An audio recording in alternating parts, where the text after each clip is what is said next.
G'day you and welcome back to my channel, or if this is your first time here, allow me to introduce myself real quick. My name is Vandeputte, I'm tutorials. Today we're talking about a bit of gear that I, when I first saw it online, was amazed by. I was captivated, I was enthused, I was intrigued. I emailed the company straight away. I was like, hey guys, can I get my hands on one of these? I'd love to test this out. This is time-lapse related, you know, I've got a time-lapse channel, people are gonna love it. And they replied, no. And I was bummed about that, understandably. But then months later, they emailed me saying, hey Matthew, we love your YouTube channel. We'd like to send you one of our new products for you to review. And I was like, wait, what am I missing here? Anyways, communication error, it's fine. They sent me a model. It was terrible. Turns out it was a pre-production model. I emailed them. They were very receptive. They sent me the new one. This is the finalized Moza Slypod, the world's first 2-in-1 motorized slider and monopod. Now, I like this product for the fact that it's something completely new that I hadn't seen before ever. So pretty much it's a monopod to put your camera on so you can shoot with it, and it's also a slider. It extends, and it extends sideways if you mount it sideways, obviously. Now, there are some issues with this thing, and that's what this video is going to be about. I'm going to be showing you an unboxing first off, talk quickly about the specs. We'll go out and shoot with it. I'll share with you what I like about it, but I'll also share with you what I don't like about it. So, disclaimer. This has been sent to me for free. I'm not getting paid to make this video, but I'm hopeful that no one else has a video about this thing and that this gets a lot of views, pretty much. So more people find my channel. That's pretty much it. Anyways, let's start with the unboxing, shall we? This is the box. Not unlike the Moza Air 2 gimbal box.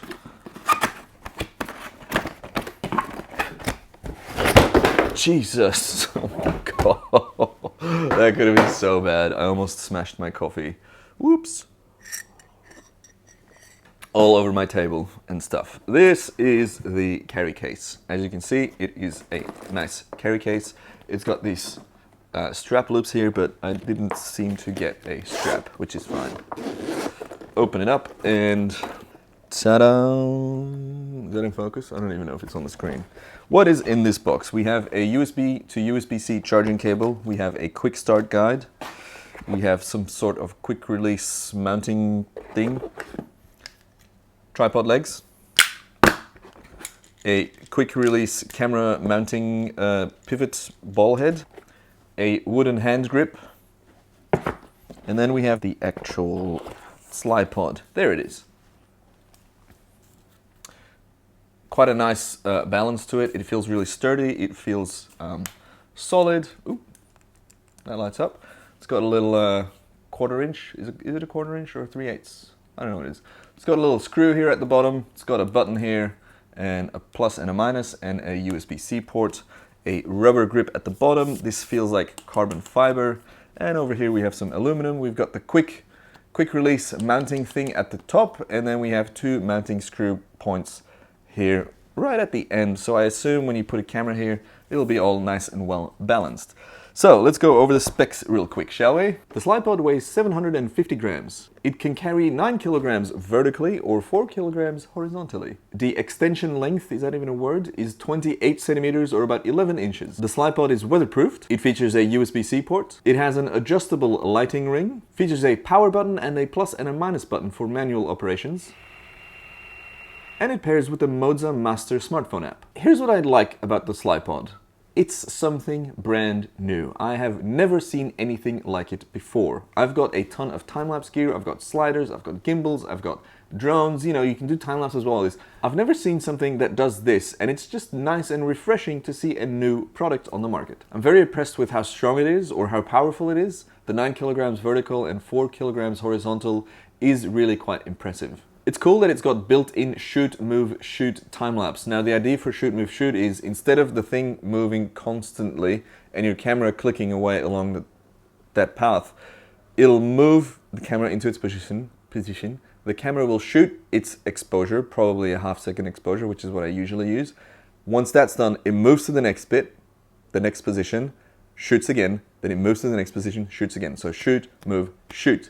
Usually though, when I'm out shooting, I use continuous mode, which is the camera is exposing as it's shooting. Now, as long as there's no tremors or movements or small jitters, you'll have a shot with really nice motion blur. And I actually prefer a continuous time-lapse over a shoot-move-shoot time-lapse, but it's not always possible to do continuous for a number of reasons that we might cover in a different video. I like the quick release system. It's a very simple approach to sometimes an overcomplicated issue. I like the carry case and how neat and tidy everything is. It's easy to just sling around your shoulder if you find a strap for it and just take it out with you on a quick shoot. And that's how I would use this thing on quick little shoots here and there. It's not a great product for a number of reasons.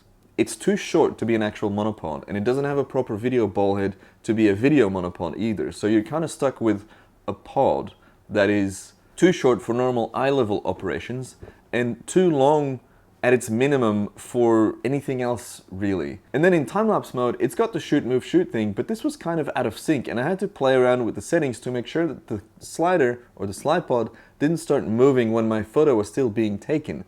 If you're exposing for a half second and the Sly Pod starts moving at 0.4 seconds instead of 0.5 seconds, that's gonna ruin your shot. It'll still look decent-ish, as you can see in this footage where it actually started moving too soon, but it's just not ideal. And if you're gonna pay this amount of money for a product, you want it to work properly, right? Anyways, let's talk about the things that I don't like about the Sly Pod. It is wobbly as hell, as you can expect from a skinny pole with a heavy camera on top. That thing moves around. The slightest bit of wind meant that the camera was just wobbling, which I don't know how you can fix that. I put a different tripod leg system on the bottom and I removed the wooden handle, which improved things, but I'm talking about the product that you buy here. So this setup, if you mount it just the way it comes out of the box, it's really, really wobbly, and that just ruins your video or your time-lapse shots. Next up, you need a level base if you want to shoot vertically.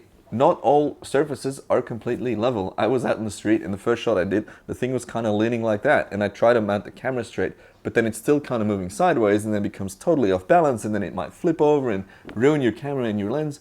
It's definitely something that you need to keep your eye on while you're shooting. The total distance that it moves isn't super long. 28 centimeters is probably about something like that, I think, which is long enough if you know how to frame stuff up properly, so you really can be smart about your wide angle shots and using foreground to increase the parallax effect, which is where your foreground moves more than what's further in your frame, as you can see in these shots.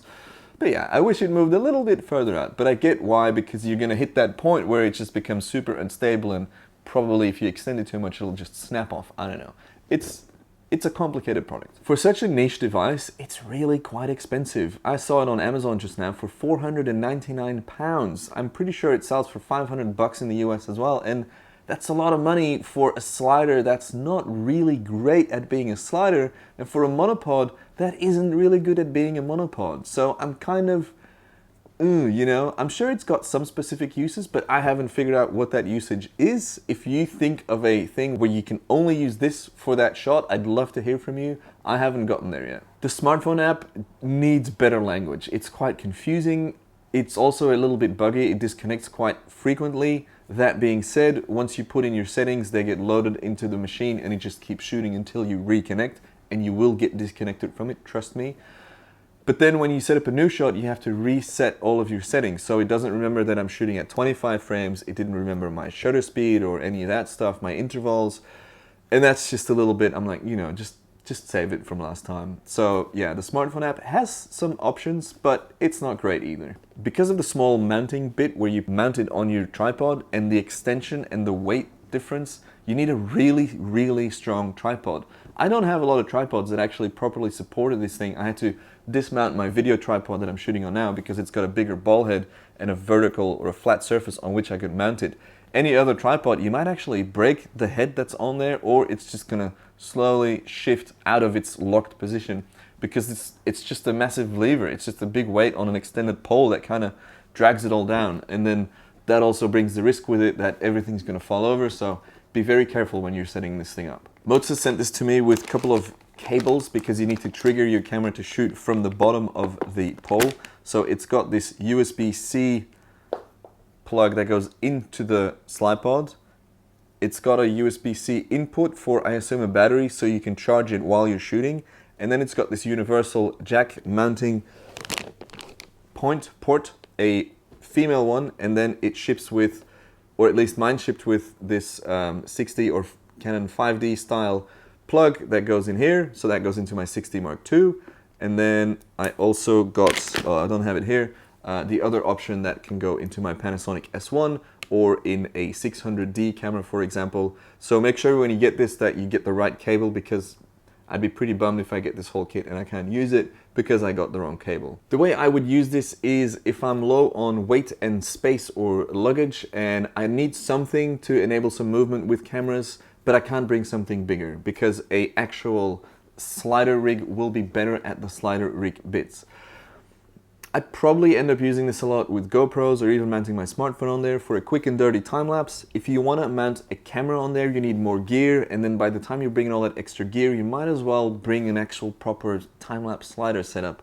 So it's kind of like, it's in between a lot of places. I feel quite conflicted. I don't have a final conclusion about this thing. Besides, what keeps popping back into my head is we can make this. The question is, should we make this? How would I improve this thing? Firstly, I would drop the price. Secondly, I would extend the total extension length. I would put a smooth tilting ball head in there, so at least you can kind of use it as a monopod. I would also make the total length a bit longer so you can use it as an actual monopod. And then I would change the base tripod legs to a completely metal and not a composite because it's just too wobbly right now. And that's it. That's my quick and dirty review of this Moza Slypod, world's first 2-in-1 motorized slider and monopod. What do you think about this thing? What do you think about this review? Did you like this more casual approach? What's your opinion on the Moza Slypod? Will you get one? Do you have one? Do you have any questions? Drop all that stuff in the comments down below. I would love to hear from you. Thanks so much for tuning in. If you want to learn more about time-lapse, I have some ebooks about those that you can check out. And that's pretty much it. Thanks for tuning in. I'll see you very soon. Goodbye.